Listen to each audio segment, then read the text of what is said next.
Christmas Message 1967. The Solar Bodies by Samael Aun Weor.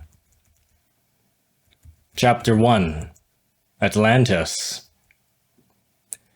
Beloved Gnostic brethren, on this Christmas night of 1967, we are going to start our Christmas message by remembering the very ancient submerged continent of Atlantis. The priests of Sais in the ancient Egypt of the pharaohs told Solon that Atlantis had been destroyed 9,000 years before having had that conversation with him. On a Mayan manuscript preserved in the British Museum, the following can literally be read. In the year 6 Khan, in the 11th Mulak, in the month Zak, there occurred terrible earthquakes which continued without interruption until the 13th Chuen. The country of the hills of mud, the Atlantean land, was sacrificed. Being twice upheaved, it suddenly disappeared during the night, the basin being continually shaken by volcanic forces. Being confined, these caused the land to sink and rise several times and in various places. At last, the surface gave away and 10 countries were torn asunder and scattered.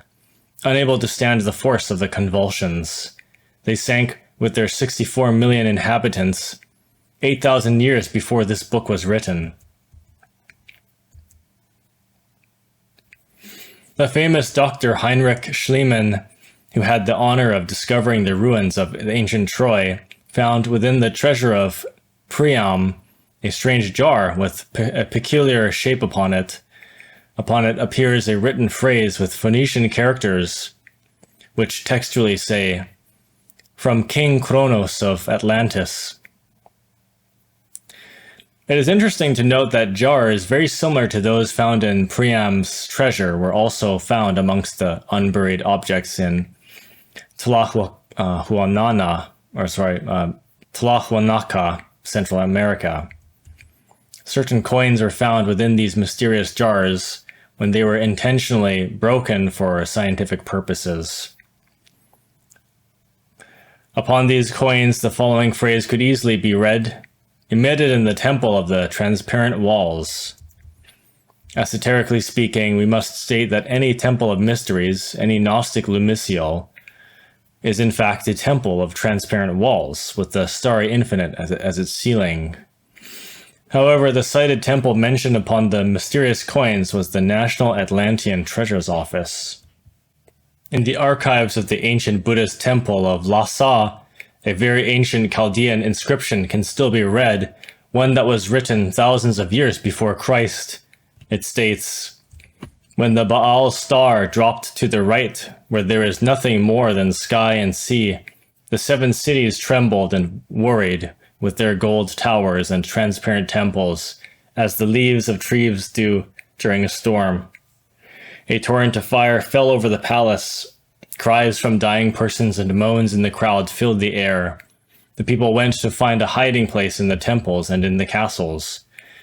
So the wise Mu, great priest of Ra-Mu, stood up and said, 'Didn't I predict all of this to come?'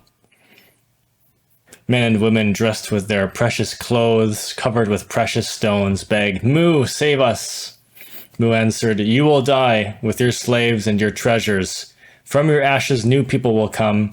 If these people forget that they should not amass material things, not only for their own progress, but also for the generosity towards mankind, the same fate will surprise them.'